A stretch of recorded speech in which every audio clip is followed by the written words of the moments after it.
I know you. You're that jaywalking punk anarchist. You're that jaywalking punk anarchist. Jaywalking punk anarchist. Hello, this is the Radical Reviewer, taking a look at Are Prisons Obsolete? By Angela Davis, 7 Stories Press, 2003. The key idea of this text is to answer the question which titles the book. Are prisons obsolete? Yes. If you're interested in radical theory, looking for a book recommendation or whatever, you can get your radical book reviews here with the Radical Reviewer. Thanks for watching. So many states, so many are doing their time. Well, we hear these myths about rehab as if these structures were reducing crime. Incarceration and the rate of crime, the correlation, yes, they there. But it sends out a message to the dispossessed. Hey, I know you. You're that jaywalking punk. Okay, perhaps this will need a bit more explanation. Let's take a look at the text in depth. Chapter 1, Introduction, Prison Reform or Prison Abolition. This chapter is about contextualizing the concept of prison as it exists in our modern society. The chapter starts with many facts about the U.S. prison system which are now shamefully common knowledge, such as the U.S. having well over 2 million people incarcerated, and that this figure is a gargantuan increase from decades prior, and also that it is a huge figure when compared to other countries, and also facts that demonstrate the U.S. prison system's racist bias. But is prison abolition the answer? Most people see prison abolition as improbable, impossible, unthinkable. But Davis asks, why do prisons tend to make people think that their rights and liberties are more secure than they would be if prisons did not exist? It seems strange now, but apparently this concept wasn't so strange to those thinking about it back when prison populations were relatively small in the 1970s.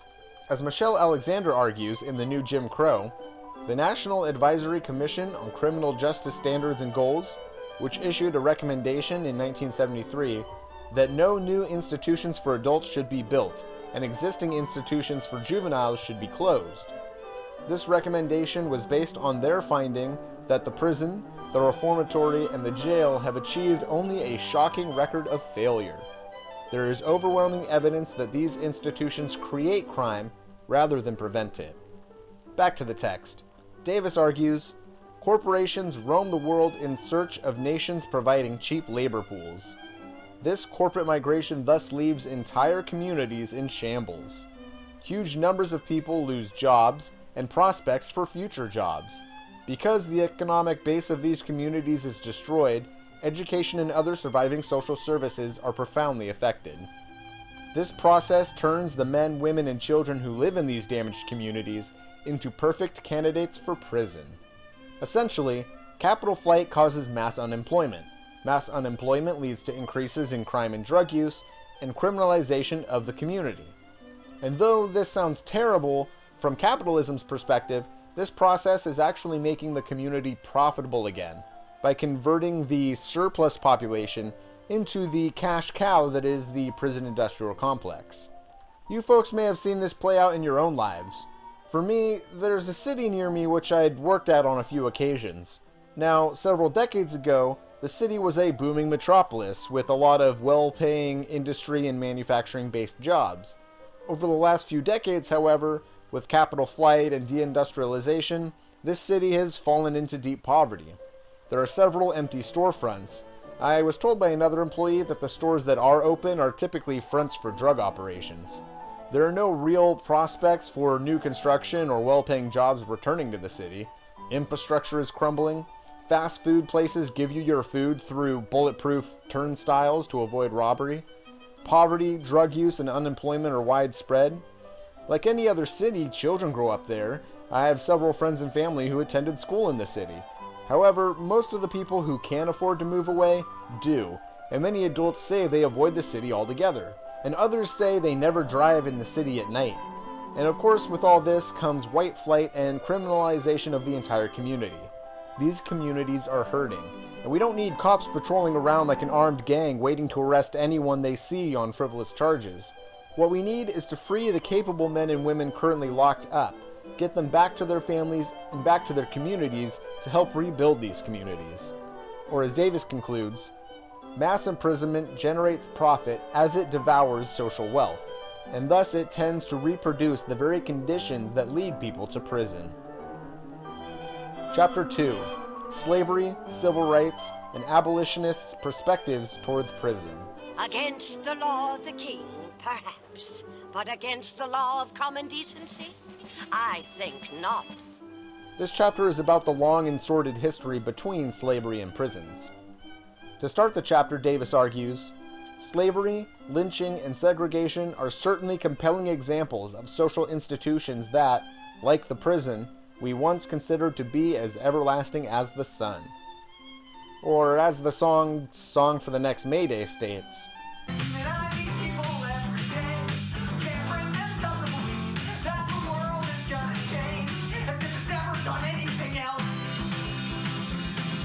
Then Davis argues, if we are already persuaded that racism should not be allowed to define the planet's future, and if we can successfully argue that prisons are racist institutions, this may lead us to take seriously the prospect of declaring prisons obsolete.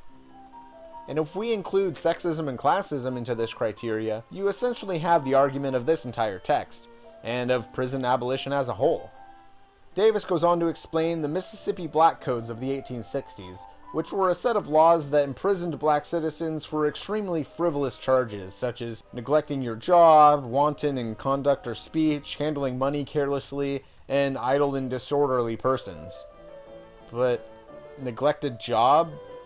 Handled money carelessly? Disorderly persons? Heck, I'm committing all those crimes right now!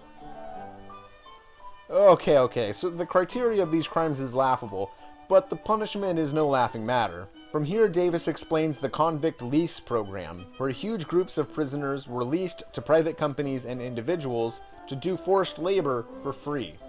Essentially, huge numbers of recently freed slaves were arrested on frivolous charges and forced to work for free, often working the exact same fields that had been worked by slaves. Davis explains, the post-Civil War evolution of the punishment system was in very literal ways the continuation of a slave system, which was no longer legal in the free world. The population of convicts, whose racial composition was dramatically transformed by the abolition of slavery, could be subject to such intense exploitation and to such horrendous modes of punishment precisely because they were continued to be perceived as slaves. It is extremely unsettling to think of modern, industrialized urban areas as having been originally produced under the racist labor conditions of penal servitude that are often described by historians as even worse than slavery. And Davis concludes, while the convict lease system was legally abolished, its structures of exploitation have re-emerged in the patterns of privatization and more generally in the wide-ranging corporatization of punishment that has produced a prison industrial complex. Chapter 3. Imprisonment and Reform. This chapter is about the very early history of prison as an institution. Davis starts the chapter discussing Foucault and the beginnings of the conversion from punishment as a grotesque public spectacle to imprisonment where the punishment was private and focused on reform. Davis argues that with the Enlightenment, individual rights and liberties, industrialization, and science, we saw the transformation of prison as a place to hold people until a grotesque punishment could be inflicted, to prison as the punishment itself. Then Davis discusses Jeremy Bentham's concept of the panopticon-style prison, a star-shaped prison designed to maximize isolation and self-reflection. Inmates would not be able to see each other or the guards. And John Howard's concept of prison reform revolving around individual reflection through prayer and studying the Bible. Then Davis defines the Pennsylvania model and the Auburn model of prison. The Pennsylvania model is about total isolation. Prisoners kept in cells where they sleep, work, and read the Bible alone. And the Auburn model, which has inmates working together rather than alone. Because of this slight difference, capitalism favored the Auburn model, and it was more widely adopted. And so now we see where the practices and justifications of our modern prison system came from. But there's a small problem. Everything that doesn't work, we do, and everything that does work, we don't do. Davis argues that the two original goals of prison as an institution of reform, isolation and education, are no longer valid in our current prison institutions. Isolation. Isolation is unhelpful, or as Davis argues, no one, not even the most ardent defender of the supermax, would try to argue today that absolute segregation, including sensory deprivation, is restorative and healing. And education. Education, which is helpful, has been greatly neglected. Davis argues, repressive strategies are being developed to dissuade prisoners from educating themselves. Davis continues, the congressional debate concluded with a decision to add an amendment to the 1994 crime bill that eliminated all Pell Grants for prisoners, thus effectively defunding all higher educational programs. Our current prison system completely fails at reforming inmates. Chapter 4. How Gender Structures the Prison System. This chapter is about how sexism plays out in the prison system. To start, Davis argues, certainly women's prison practices are gendered, but so too are men's prison practices. To assume that men's institutions constitute the norm and women's institutions are marginal is, in a sense, to participate in the very normalization of prisons that an abolitionist approach seeks to contest. The deeply gendered character of punishment both reflects and further entrenches the gendered structure of the larger society. From here, Davis addresses sexual assault in the U.S. prison system and explains, the deviance of the slave master was transferred to the slave woman, whom he victimized. Likewise, sexual abuse by prison guards is translated into hypersexuality of women prisoners. Davis continues, according to a 1996 Human Rights Watch report on the sexual abuse of women in U.S. prisons, if you are sexually abused, you cannot escape from your abuser. Grievance or investigatory procedures, where they exist, are often ineffectual, and correctional employees continue to engage in abuse because they believe they will rarely be held accountable administratively or criminally. In reading this chapter, I'm given the impression that sexual assault in prisons functions as an unofficial means of maintaining control. Many have argued that prisons actively look the other way regarding gangs and gang violence within prisons, often as an unofficial way of maintaining control by encouraging infighting rather than solidarity. It seems as though sexual assault fulfills a similar role in our current prison system. Chapter 5. The Prison Industrial Complex.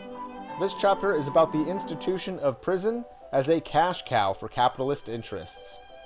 At the start of the chapter, Davis quotes Linda Evans and Eve Goldberg at length. For private businesses, prison labor is like a pot of gold. No strikes, no union organizing, no health benefits, unemployment insurance, or workers' compensation to pay, no language barriers, as in foreign countries. New Leviathan prisons are being built on thousands of eerie acres of factories inside the walls. Davis then defines the prison industrial complex, stating, the exploitation of prison labor by private corporations is one aspect among an array of relationships linking corporations, government, correctional communities, and media. These relationships constitute what we now call a prison industrial complex. Davis goes on to explain the relationship between this industrial complex and another one we've heard so much about. A more cogent way to define the relationship between the military industrial complex and the prison industrial complex would be to call it symbiotic. These two complexes mutually support and promote each other, and, in fact, often share technologies. The argument can be made that the security state ramping up, militarization of the police department with armored vehicles and assault weapons, and the advances in tech and surveillance certainly show that industries are feeding from the same trough that is the military and prison industrial complexes. Referring to these complexes, Davis concludes, both systems generate huge profits from processes of social destruction, precisely that which is advantageous to these corporations, elected officials, and government agents who have obvious stakes in the expansion of the systems begets grief and devastation of poor and racially dominated communities in the United States and throughout the world. Davis then discusses private prisons and concludes, in arrangements reminiscent of the convict lease system, Federal, state, and county governments pay private companies a fee for each inmate, which means that private companies have a stake in retaining prisoners as long as possible and in keeping their facilities filled. Of course, nowadays, it's not paper barons who are encouraging the mass arrest of people of color for their own profits. It's private prisons. A phrase that is so horrifying, it should only exist in a grim satire of capitalism, but alas, is real and is a $74 billion industry. The book Blackwater explains that private security corporations are often a way for unqualified and discharged soldiers to return to a field that they were deemed incapable of performing. In this same vein, we see that private prisons allow people who were deemed incapable of being police or banned from police work receiving the opportunity to engage in fields that they were considered unqualified for. Now, content warning for this next clip, but just keep in mind that this recording from a private prison in Missouri, this tape was made for training purposes. It wasn't like undercover footage. They literally made this tape to train other guards. Crowd, motherfucker, crowd! Get him, we're good. Get him.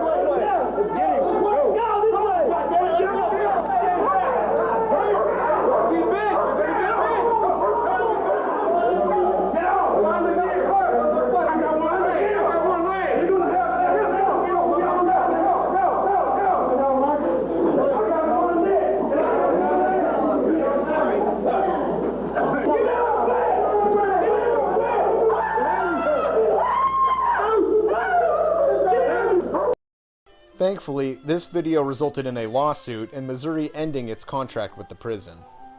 But aspects of security aren't the only source of profit at work here. As Davis argues, private prisons are a direct source of profit for companies that run them, but public prisons have become so thoroughly saturated with the profit-producing products and services of private corporations that the distinction is not as meaningful as one might suspect. Davis concludes the chapter asking a big question I'm sure many of us are asking ourselves. How then do we accomplish this balancing act of passionately attending to the needs of prisoners, calling for less violent conditions, an end to state sexual assault, improved physical and mental health care, greater access to drug programs, better education and work opportunities, unionizing of prison labor, more connections with families and communities, shorter or alternative sentencing, and at the same time call for alternatives to sentencing altogether, no more prison construction, and abolitionist strategies that question the place of the prison in our future. Chapter 6. Abolitionist Alternatives.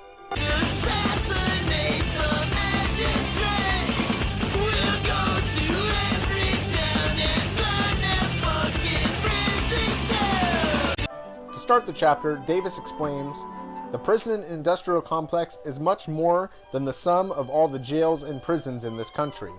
It is a set of symbiotic relationships among correctional communities, transnational corporations, media conglomerates, guards unions, and legislative and court agendas. The most effective abolitionist strategies will contest these relationships and propose alternatives that pull them apart. And Davis gives a few examples of this.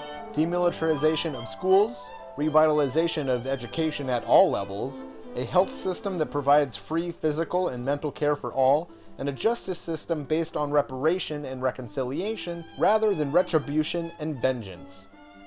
That is to say, if we address the various things our prison system completely fails to address, we will begin to see what a post-prison society might look like. Or as Thought Slime so eloquently put it, if it's literally impossible for them to be anything but criminals, we can't really be mad at them for being criminals, can we? And if it is possible for them not to be criminals, we should help them accomplish that. And Davis adds, alternatives that fail to address racism, male dominance, homophobia, class bias, and other structures of domination will not, in the final analysis, lead to decarceration and will not advance the goal of abolition. Davis goes on to argue that most of us have broken the law, but only a very small portion are deemed criminals. We can look at stark examples, like, didn't I hear on the news that Justin Bieber was pulled over for doing like 80 on a residential road and there was alcohol and pills in his system? I'm sure whatever happened to Bieber looks a lot different than what would have happened to me or you, not to mention someone facing oppressions that we don't face. But of course, it's a lot more prevalent than these stark examples. Have you ever drank or been drunk in public?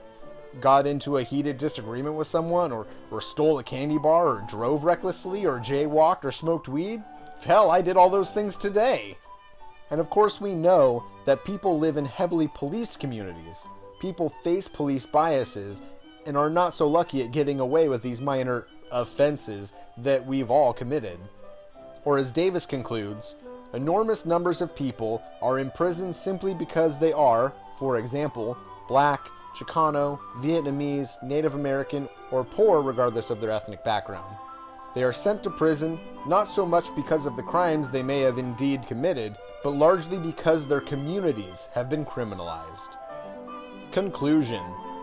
Okay, so this book is over 20 years old at this point, and specifically the exact statistics mentioned in the text are outdated. However, the prison industrial complex and its function in society and its rationale are very much the same as when this book was published.